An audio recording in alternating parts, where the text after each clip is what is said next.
Time frame எதுக்கு use ஆகுதுன்னு பார்க்கலாம். ஃபஸ்ட்டு ஒரு கேண்டில் ஃபார்ம் பண்ணுறது வந்து எப்படி ஃபார்ம் ஆகும்னா, டைம் ஃப்ரேம் எவ்வளோ வச்சுருக்கோம் அப்படிங்கிறத பொறுத்து தான் ஃபார்ம் ஆகும். இது பை கேண்டில், இது செல் கேண்டில். ஸ்டார்ட் ஆகிறது இங்கே ஸ்டார்ட் ஆகும் buy candle, sell candle start ஆகிறது இங்கே ஸ்டார்ட் ஆகும், க்ளோஸ் ஆகிறது இங்கே க்ளோஸ் ஆகும். பை கேண்டில், செல் கேண்டில் இங்கே க்ளோஸ் ஆகும், கீழே க்ளோஸ் ஆகும். ஸோ இதெல்லாமே ஆல்ரெடி ஒரு வீடியோவில் சொல்லியாச்சு, இருந்தாலும் திரும்ப ஒரு தடவை சொல்கிறேன், அவ்வளோதான். பை கேண்டில், செல் கேண்டில் பார்த்தீங்கன்னா எங்கே ஓப்பன் ஆகும், எங்கே க்ளோஸ் ஆகுன்னு பார்த்தாச்சு. இப்போ நிஃப்டியோடதை ஓப்பன் பண்ணியிருக்கேன், டைம் ஃப்ரேம் வைக்கிறேன். இப்போ வந்து 1 மினிட் வைக்கலாம்.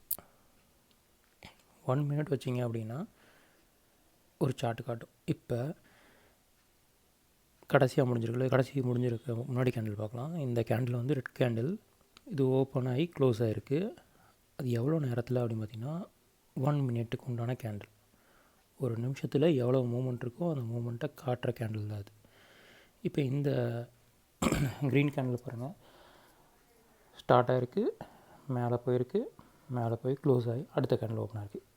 இது ஓப்பன் ஆகி க்ளோஸ் ஆனதுக்கு எடுத்துக்கிட்ட டைம் வந்து 1 நிமிஷம். 15.5 ஓப்பன் க்ரியேட் ஆன கேண்டில் தான் அது. ஸோ இந்த மாதிரி தான் ஒவ்வொரு நிமிஷத்துக்கு ஒவ்வொரு கேண்டிலாக க்ரியேட் ஆகும். ஸோ இப்போ நம்ம வந்து ஒரு 5 மினிட்ஸ் வைக்கிறோம். அப்படிங்கும்போது 5 மினிட்ஸுக்கு ஒரு கேண்டில் க்ரியேட் ஆகும். இப்போ அது 15.5. ஸோ 3 மணிக்கு க்ரியேட் ஆகிருக்கு இந்த கேண்டில். 3:05க்கு க்ரியேட் ஆன கேண்டில் இது. இந்த கேண்டில் ஸ்டார்ட் ஆனது இங்கே, க்ளோஸ் ஆனது மேலே.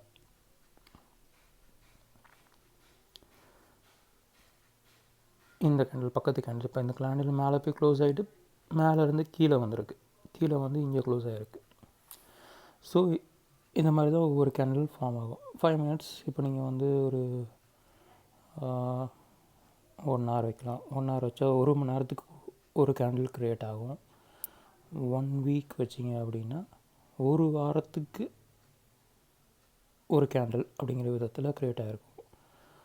1 மந்த், 1 இயர் எப்படி வேணால் வைக்கலாம். 1 மந்த்னால் 1 மந்த்துக்கு ஒரு கேண்டில் கணக்கு காட்டும். இப்போ போன மாதத்துக்கு முந்தின மாதம் எப்படி பிப்ரவரி மாதம் வந்து ஃபுல்லாகவே பை ட்ரெண்டில் இருந்துச்சு, மேலே வரைக்கும் போயிட்டு திரும்ப அந்த ஸ்பைக்கை கொடுத்துட்டு கீழே வந்து அடுத்த கேண்டில் ஓப்பன் ஆகிருக்கு. ஸோ இப்படி தான் காட்டும். ஓகே, இதுதான் டைம் ஃப்ரேம் யூஸ் பண்ணுறது. இந்த டைம் ஃப்ரேம் யூஸ் பண்ணி நம்ம ட்ரேட் பண்ணுறது, அது வந்து இன்னொரு வீடியோவை போட்டிருக்கேன். டைம் ஃப்ரேமை பொறுத்து ட்ரேடர்ஸ் எப்படிலாம் இருக்காங்க, ஸ்கேல்பிங் எப்படி பண்ணுவாங்க, அப்புறம் இன்ட்ராடே எப்படி பண்ணுவாங்க, ஸ்விங் ட்ரேட் எப்படி பண்ணுவாங்க, லாங் டைம் பொசிஷனல் ட்ரேடிங்கில் எப்படி பண்ணுவாங்கன்னு போட்டிருக்கேன். அதுக்கு என்னென்ன டைம் ஃப்ரேம் யூஸ் பண்ணுவாங்கன்னு இன்னொரு வீடியோவில் போட்டிருக்கேன்.